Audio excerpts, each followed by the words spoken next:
Magandang hapon po mga boss. Update po tayo sa ating YouTube channel. At samahan niyo po ako sa aking pakipagsapalaran sa medyo maulan-ulan na hapon na sa hapon na to. Time check po tayo, no. Alas 5:51 na po tayo ngayon hapon. Muli po si Boss Milo Vlog ay mag-update sa ating YouTube at gagawa po tayo ng video muli ngayon. At samahan niyo po ako sa aking pakikipagsapalaran ngayong hapon. At muli po tayo mag-ikot-ikot upang makahanap tayo ng motoristang matutulungan sa karsada. At meron din po tayong dalang tulong na gas na 1 liter para naman po sa mga motor na maubusan ng gasolina. So guys, let's go. Samahan niyo po ako sa pakipagsapalaran sa hapon na ito.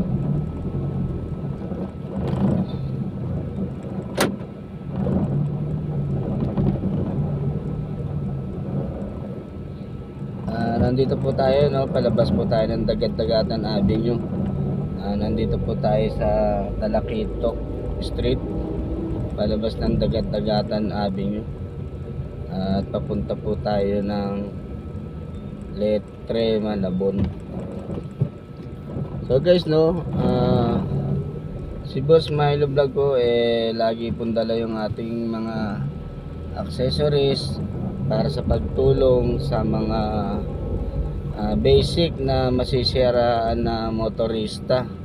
Mga basic lang po mga boss, no, mga kapwa driver ko, taxi or jeep or mapa-private man, si Boss Milo Vlog po may dalang tulong sa inyo. Mga basic na ano lang po, sira lang po.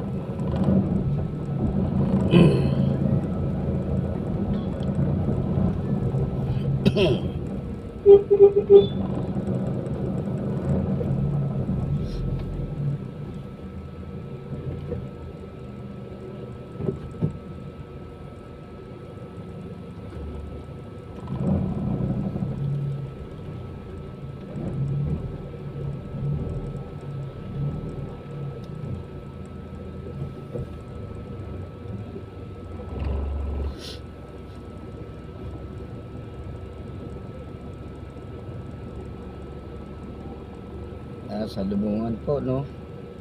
At hintay lang po tayo ng sandali. Yan,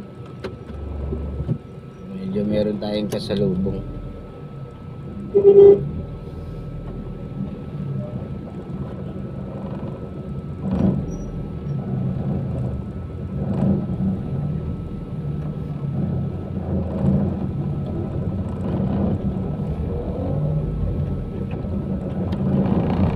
So mga boss, no, sa ating pag-upload nung isang araw po, no, siguro mga hating gabi po yan, mga bandang alas 2 o alauna ng madaling araw, no.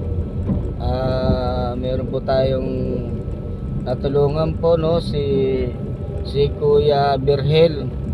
Yan, yung palaboy-laboy na ating tinulungan, ating pinakain at binihisan. So muli daw po siyang bumalik sa kung saan kami nagkita ni Kuya Birhel, no. Sabi ng tindera ron, bumalik daw po si Kuya Birhel. Wala na po siyang damit na pangitaas at yung bimpong ibinigay ko sa kanya wala na rin po. Nakaubad na po daw ulit yung ating tinulungan, si Kuya Birhel.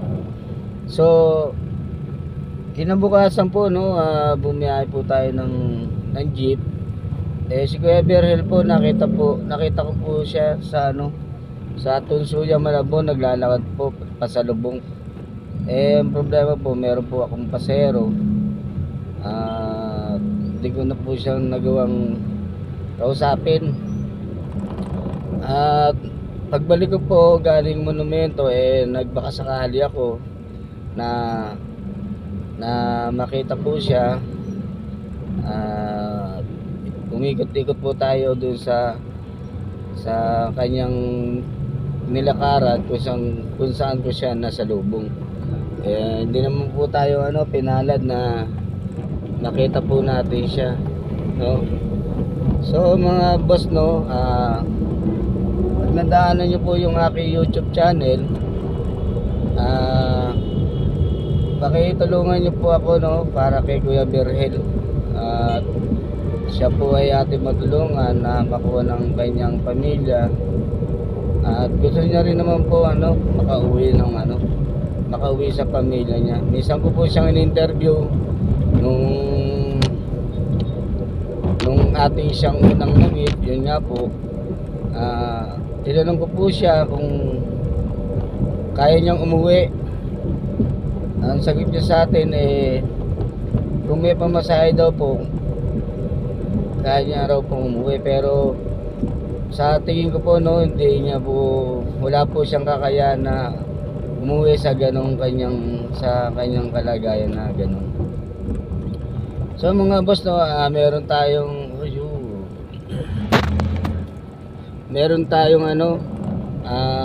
24 views, no, sa ating YouTube channel, no. Maraming salamat po sa mga napadaan sa ating YouTube channel at napanood yung aking in-upload para kay Kuya Berhel. Sana po, no, madaanan niyo po yung aking YouTube channel at matulungan niyo ko na makarating yung ating video sa kanyang mga kamag-anak. Kawawa din naman po kasi si Kuya Berhel. So mga boss, no, sa mga kapwa driver ko, no, at muli po paalala kung ano yung karapat dapat gawin natin sa ating mga sasakyan po, no. Unang-una, paki-check po yung langis po natin ng makina at yung tubig ng ating radiator po, lagi po natin titingnan yan. At yung ating brake master fluid, yan. Yung mga yan ay lagi natin titingnan, pati po yung ating higpit ng ating fan belt kung maluwag. Kasi kung maluwag po yan, hindi na po siya magkakarga, magkokos po siya ng pagkapatay ng baterya, madedrain po. At yung gulong po natin, check din po natin. At higit sa lahat po, no, yung ating gulong, paki-check na rin po natin para hindi rin po hassle sa ating pagbiyahe. So mga boss, no, dito na po tayo, no, sa Lapu-Lapu Avenue, sa pa rin po ng Caloocan. Malapit na po tayo sa Letre, Malabon. At itong video ko na po ito, no, hanggang 10 minutes lang po tayo. Itong cellphone po natin medyo kalumaan na po, no. At pagdating ng 10 minutes po, kusa po siya naglalag. Samantalin ko na po yung pagpapaalam sa inyo, no. Sana po matulungan nyo po ako at badaanan yung aking YouTube channel. Paki-like and share po at pakipindot po yung notification bell para update po kayo sa mga videong gagawin ko, at maging update ko po kayo sa kay Kuya Berhel. Yan, tulungan nyo po ako para kay Kuya Berhel para makauwi po siya. So mga boss, no, hanggang dito na lang po si Boss Milo Vlog. Ingat po kayo palagi at magandang hapon. Maraming salamat po.